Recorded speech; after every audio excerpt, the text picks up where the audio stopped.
Halo semuanya, di sini kami akan memaparkan tentang akuntansi pajak bab ekuitas dengan sumber materi dari buku Waluyo Akuntansi Pajak edisi 6 dan Agus Sukrisno.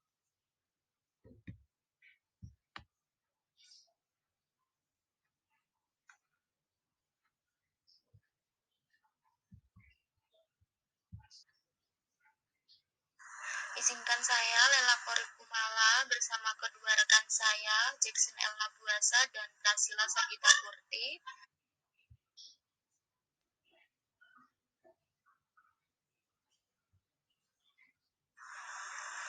lazimnya seseorang dalam berusaha atau meningkatkan usahanya akan membutuhkan ekuitas atau modal. Ekuitas dapat diperoleh dengan bermacam-macam cara, antara lain investor menyertakan ekuitas dalam persekutuan atau investor membeli saham yang diterbitkan perusahaan. Setoran ekuitas dapat berupa uang, aset baru, atau tenaga kerja, tetapi dalam hal bentuk hukum perusahaan yaitu perseroan terbatas, tentu berupa saham. Ekuitas saham sendiri merupakan bagian dari ekuitas. PSAK nomor 21 Reformat tahun 2007 diartikan sebagai bagian hak pemilik dalam perusahaan, yaitu selisih antara aset dan kewajiban yang ada, dan dengan demikian tidak merupakan ukuran nilai jual perusahaan tersebut. Tentu, ekuitas berasal dari investasi pemilik dan hasil usaha perusahaan yang dapat berubah karena adanya penarikan kembali penyertaan, pembagian laba atau rugi. Dengan demikian, kriteria ekuitas terdiri atas yang pertama, ekuitas atau simpanan pokok anggota koperasi, yang kedua saldo laba, dan yang ketiga unsur lain misalnya tambahan setoran ekuitas. Klasifikasi keuangan ditentukan berdasarkan substansi pengakuan awal transaksi. Apabila awal transaksi penyerahan suatu instrumen keuangan mengandung kewajiban kontraktual untuk menyerahkan uang tunai atau sejenisnya di masa depan, maka instrumen keuangan tersebut digolongkan sebagai kewajiban. Sebaliknya, ekuitas sesuai paragraf ke-7 PSAK Reformat 2007 menyatakan bila pemegang instrumen keuangan tidak mempunyai hak keuangan masa depan pada penerbit instrumen, namun berhak secara proporsional atas dividen atau distribusi berlandas ekuitas, sehingga instrumen digolongkan sebagai ekuitas. Dengan demikian, instrumen keuangan yang tergolong bukan kelompok kewajiban dikelompokkan dengan judul ekuitas.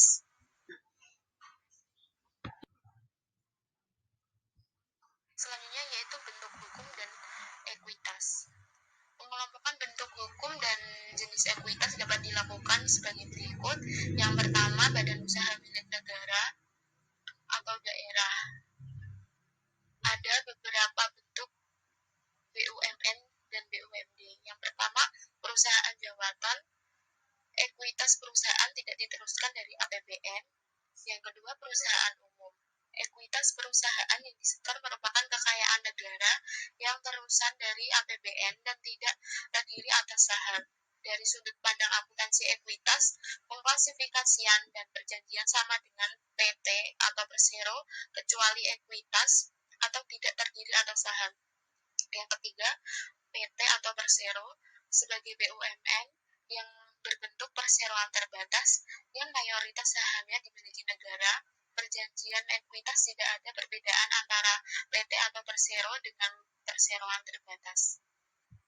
Yang kedua, perusahaan swasta. Ada beberapa bentuk dari perusahaan swasta. Yang pertama, perusahaan perorangan. Perusahaan ini tidak dikategorikan sebagai usaha hukum dengan ekuitas yang tidak terbagi atas saham. Oleh karena itu, harta pribadi pemilik perusahaan terkait pada utang piutang usaha. Yang kedua, ada persekutuan perdata. Persekutuan ini bukan badan hukum dan ekuitasnya tidak terdiri atas saham. Yang ketiga, ada firma. Bentuk terima ekuitas tidak terbagi atas saham dan pola partner anggota firma mempunyai tanggung jawab atas kewajiban firma sebagai ekuitas perusahaan orang. Yang keempat ada CV. CV sering disebut sebagai perseroan komanditer. Ekuitasnya harus dipisahkan antara persero aktif dan persero komanditer. Untuk membedakan antara keduanya, persero aktif bertindak aktif sebagai pengurus CV, sedangkan bersero komanditer tanggungannya terbatas ekuitas yang disetor. Yang selanjutnya ada perseroan terbatas atau PT. Ekuitas PT terdiri atas saham dengan tanggung jawab setiap persero yang terbatas jumlah ekuitas saham yang disetor apabila PT telah disahkan oleh Menteri Kehakiman dan Hak Asasi Manusia.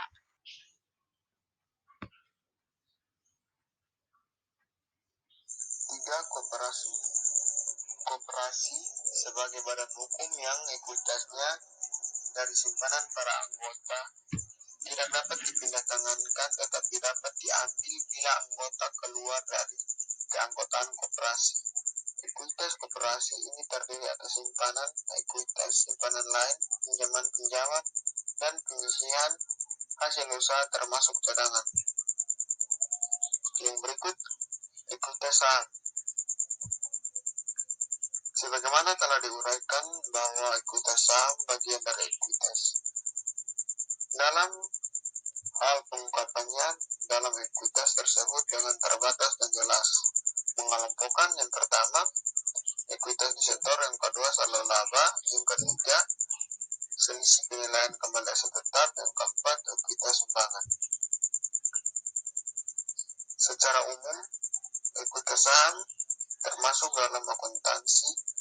Ekuitas untuk badan usaha berbentuk perseroan terbatas yang diatur dalam PSAK 21 tahun 2007. Ekuitas saham meliputi yang pertama saham preferen, yang kedua saham biasa, yang ketiga saham ekuitas disetor.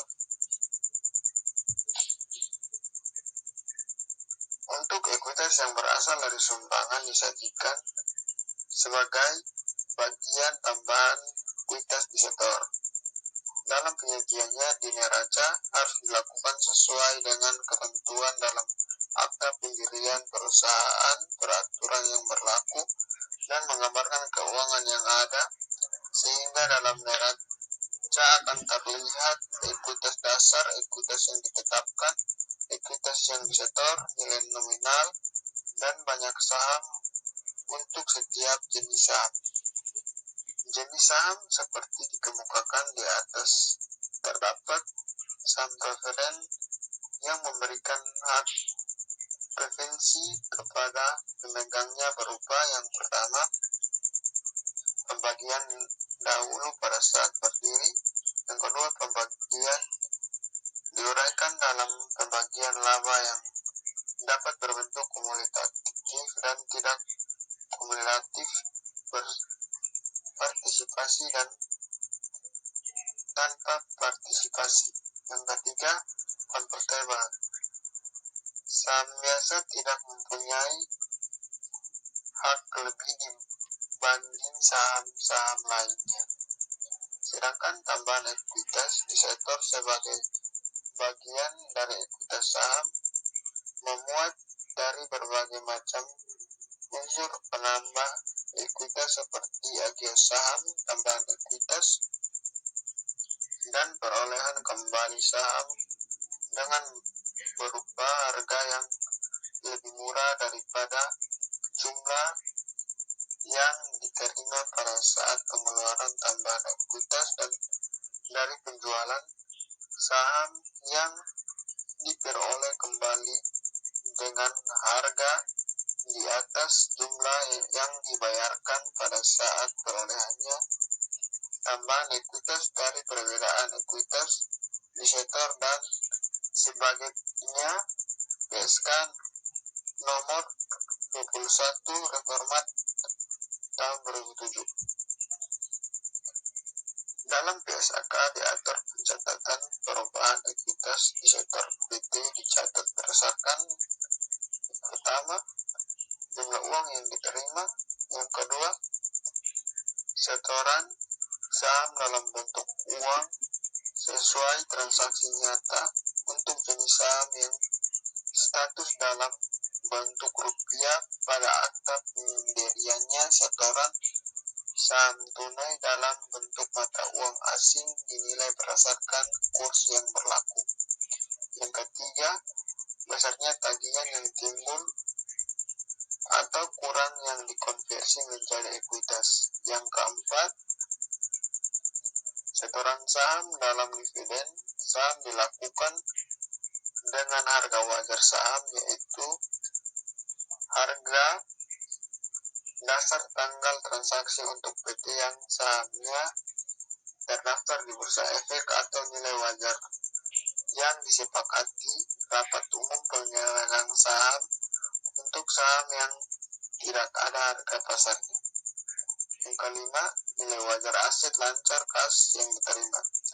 Yang keenam, setoran saham dalam bentuk barang menggunakan nilai wajar aset bukan yang kas diserahkan, yaitu nilai appraisal dan tanggal transaksi yang disetujui Dewan Komisaris untuk saham yang terdaftar di Bursa Efek.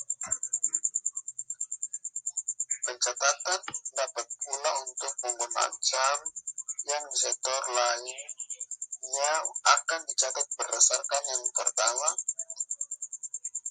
jumlah yang dibutuhkan.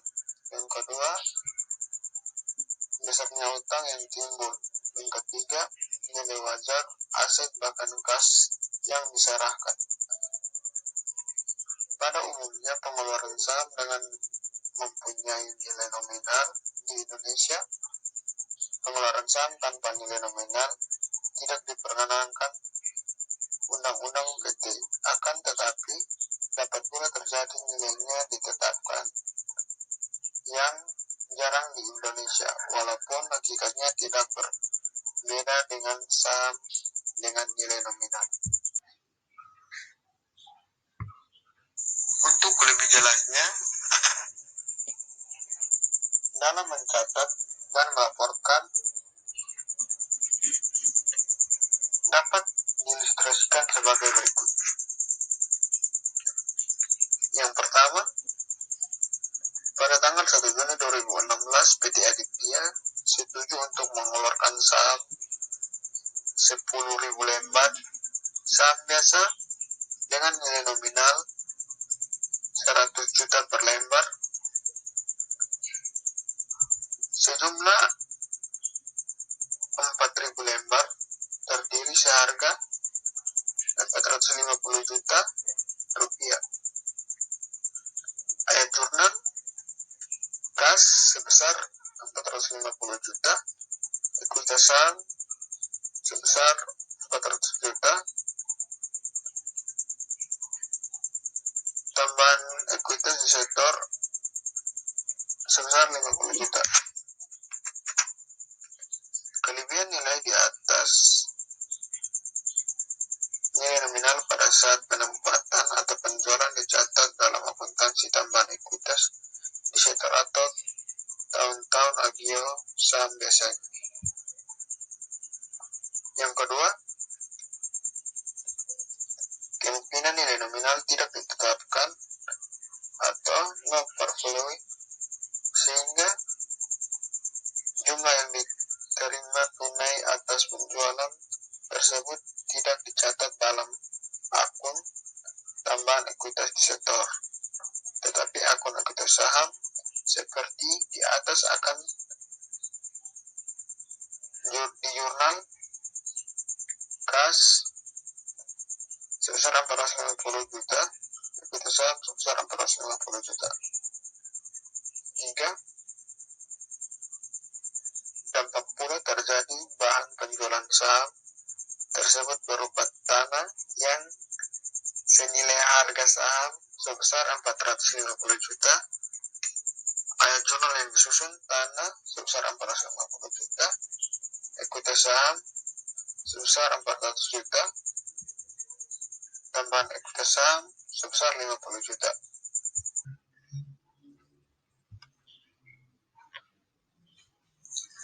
Baik, selanjutnya yaitu poin nomor 4.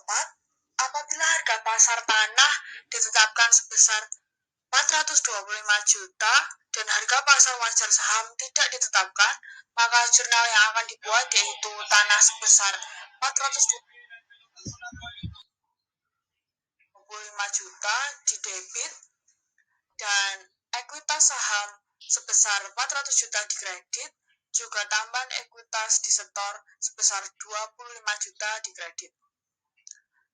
Poin selanjutnya yaitu apabila seseorang menyatakan akan membeli saham. Apabila penyetoran uangnya akan dilakukan kemudian, berarti ekuitas telah ditempatkan atau subscribe. Pola umumnya, kondisi demikian belum dicatat kecuali bentuk perusahaan yang go public. Sebagai contoh, pada PT Arwana setuju untuk mengeluarkan 10.000 lembar saham biasa dengan nilai nominal sebesar 100.000 per lembar. Pada tanggal 1 November 2016, dijual 5.000 lembar dengan biaya sebesar 125.000 per saham dengan pembayaran awal sebesar 50%. Sedangkan kekurangannya akan dibayar dalam tenggang waktu 90 hari tepat jurnal yang disusun. Dan jurnalnya adalah sebagai berikut.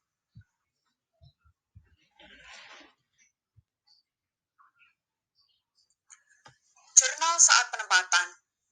Piutang atas perusahaan saham sebesar 625 juta di debit, sedangkan di kredit ada saham yang dipesan sebesar 500 juta dan tambahan ekuitas disetor sebesar 125 juta.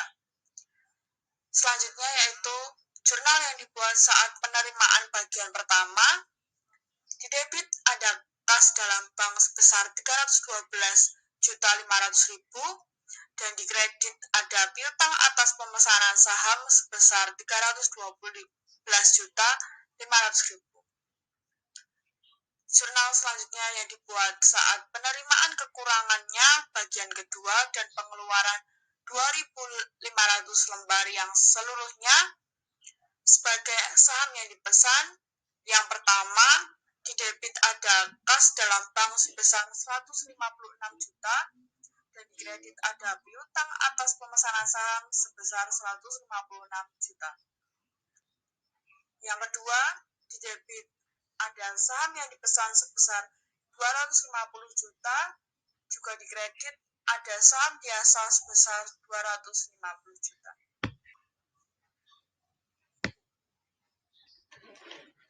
Berdasarkan data di atas, maka ekuitas yang dilaporkan tampak sebagai berikut. Ekuitas pemegang saham, saham biasa dengan nominal per saham 100.000 yang disetujui, 25.000 lembar telah beredar sebesar 250 juta, saham yang dipesan 25.000 lembar dengan total nominal 250 juta, tambahan ekuitas disetor sebesar 125 juta, dan piutang atas penambahan saham sebesar 156.250.000. Jika dijumlahkan, total ekuitas sebesar 468.750.000. Bab selanjutnya yaitu agio dan desagio saham. Modal saham merupakan bagian dari ekuitas suatu perseroan terbatas yang dikontribusikan pemilik. Jenis saham dapat meliputi saham biasa dan saham preferen. Saham preferen memberikan hak lebih kepada pemegang sahamnya berupa pembagian aset terlebih dahulu pada saat likuidasi, pembagian dividen, convertible, dan dapat ditebus kembali.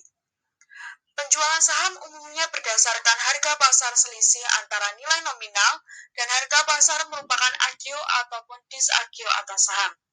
Sebagai contoh, PT Calvin menjual saham biasa dengan harga 12.000 per lembar dengan nilai nominal 10.000 sebanyak 1.000 lembar pada tanggal 10 Januari 2007.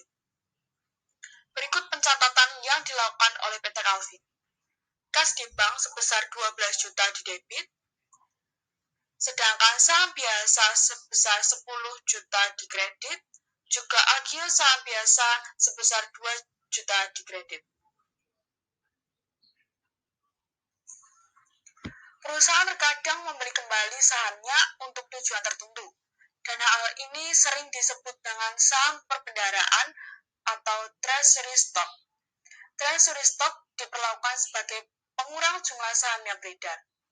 Untuk tujuan pajak, penerimaan, dan pembelian kembali saham oleh perusahaan, penerbit dapat dianggap sebagai dividen apabila dalam tahun lampau diperoleh laba atau kelebihan penerimaan di atas harga perolehannya. Saham preferen memiliki kemungkinan untuk dikonversi menjadi saham biasa. Jika terjadi pertukaran, maka selisih nilai buku saham preferen atau nominal dan agio dengan nominal saham biasa dapat merupakan agio saham biasa apabila lebih besar, atau dibebankan kepada saldo laba kalau lebih rendah, tetapi apabila sebelumnya pernah dilakukan transaksi pembelian treasury stock yang sudah dipakai kembali dan memperoleh agio atas treasury stock tersebut, maka dapat dibebankan terlebih dahulu pada agio treasury stock, dan apabila tidak cukup baru dibebankan ke saldo laba.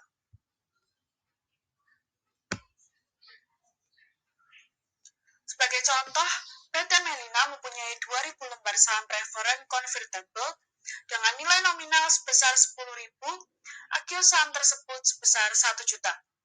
Pada tanggal 31 Desember 2009, diumumkan saham tersebut dapat ditukarkan dengan saham biasa dengan nilai nominal 5.500 dengan proporsi setiap satu lembar saham preferen mendapat 2 lembar saham biasa. Pencatatan yang dilakukan oleh PT Melina adalah sebagai berikut. Pada tanggal 31 Desember 2009, kas di bank sebesar 150 juta didebit, juga saham preferen sebesar 20 juta didebit, agio saham preferen sebesar 1 juta didebit, dan saldo laba sebesar 1 juta juga didebit. Sedangkan di kredit ada saham biasa sebesar 22 juta dan utang PPh 23 sebesar 150.000. Selanjutnya, yang juga pada 31 Desember 2009, utang PPh pasal 23 sebesar 150.000 didebit dan di kredit ada kas sebesar 150.000. Pembagian laba dalam bentuk saham termasuk dalam pengertian dividen sehingga merupakan objek pajak sesuai pasal 4 ayat 1 huruf G. Atas pembayaran penghasilan tersebut wajib dilakukan pemotongan PPh 23 atau 26 oleh pihak yang wajib membayarkan. Sekian yang mungkin bisa kami sampaikan tentang akuntansi pajak bab ekuitas. Maaf jika ada perkataan yang kurang berkenan maupun tulisan yang kurang tepat.